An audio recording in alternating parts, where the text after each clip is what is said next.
పేరండి? నా పేరు ఏసేపు. ఏం చేస్తుంటారు? బేల్దార్ పని చేస్తాను. ఓకే. ఈసారి ఎలక్షన్స్ ఏప్రిల్ 11వ తేదీ తెలుసు కదా మీకు?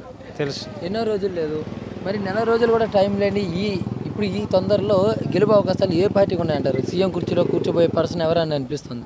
ఖచ్చితంగా చంద్రబాబు నాయుడు. మళ్ళీ ఆయన వస్తారని అంత గట్టి నమ్మకం ఏంటంటే? అంటే కొన్ని కార్యక్రమాలు మంచిగా చేసిండు, పింఛన్లు కానీ పోతే గ్రూపులో అంటున్నారు కదా, మీరే చాలా చేసి పెట్టారని అంటున్నారు. ఈసారి మరి 2019 ఎలక్షన్స్లో ఆయన ఏమో ఓడిపోయే అవకాశాలు ఉన్నట్టున్నాయి అని కొందరు అంటున్నారు. ఏ విధంగా అంటే కేసీఆర్ గారు, నరేంద్ర మోడీ గారు జగన్కి సపోర్ట్గా నిలుస్తున్నారని టాక్ పెట్టి. కేసీఆర్ గారిది ఇక్కడ ఏం చల్లదుగా, ఆయనది ఇక్కడ ఏమి ఉండదు. మన రాష్ట్రం అసలు ఏం పనికిరాదు. ఆయన చెప్పినా కూడా ఓట్లేరు, వ్యతిరేకంగా ఉంటుంది. కూటమిగా వచ్చే అవకాశాలు ఉన్నాయంటున్నారు. మోడీ మాటలు ఇక్కడ ఎవరు వినరు, కేసీఆర్ మాట వినరు. మరి ఓటుని సరిగ్గా వినియోగించుకోమని ఎలా చెప్తారు? పార్టీని చూద్దామంటారా, అభ్యర్థిని చూడమని చెప్తారా?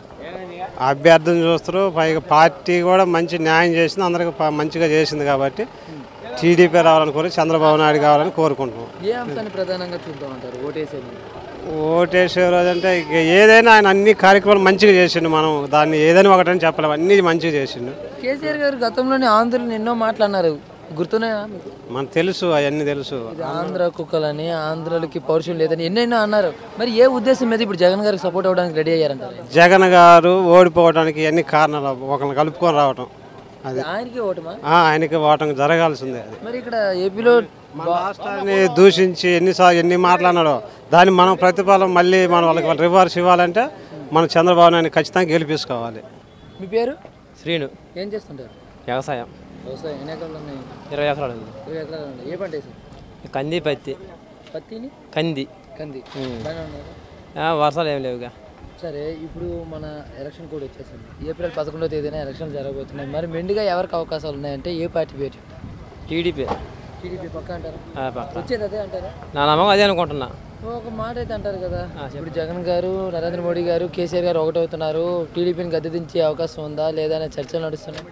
అంటే వాళ్ళు ఇప్పుడు కేసీఆర్ మనకు ఫుల్ వ్యతిరేకంగా ఉంది కదా. మోడీ పరిపాలన జిఎస్టీ పోయిస్ట్ అని ప్రజలను ఇబ్బంది పెడుతున్నారు. మరి జగన్ శాంతి అనుకుంటున్నా. నష్టం ఎవరికి ఉన్నదంటారు? వాళ్ళు ఒకవేళ కూటమి అయ్యే అవకాశాలు ఉన్నాయి, వాళ్ళు ముగ్గురు కలిసి. వాళ్ళ అవకాశం అయితే టీడీపీకి బెనిఫిట్. టీడీపీకి బెనిఫిట్, నష్టం లేదంట. నష్టం లేదు. నష్టమే ఉందంటే ఎవరికి ఉంటుంది? నష్టం అంటే జగన్కే ఉంటుంది. ఉండొచ్చు అంటారు. గతంలో కేసీఆర్ గారు ఆంధ్రుల్ని ఎన్నో తిట్లు తిట్టారు, ఐడియా ఉంది? తిట్టారు. అదే నేను అందుకే ఉద్దేశం మీద జగన్ గారికి ఇప్పుడు సపోర్ట్ ఇవ్వడానికి రెడీ అయ్యారంట. అంటే ఆయన చంద్రబాబు మొన్న వాడికి పోయినాడు కదా ప్రచారం చేయడానికి, ఆ కోపం మీద అనుకుంటున్నాం. ప్రతి ఒక్కరు కూడా ఓటుని దుర్వినియోగం చేసుకోకూడదు, మరి కరెక్ట్గా ఉపయోగించుకోవాలి. పార్టీని చూద్దామంటారా, అభ్యర్థిని చూద్దామంటారా? అదే చంద్రబాబు పరిపాలన బాగా చేస్తాడు, డెవలప్ అయిద్దని.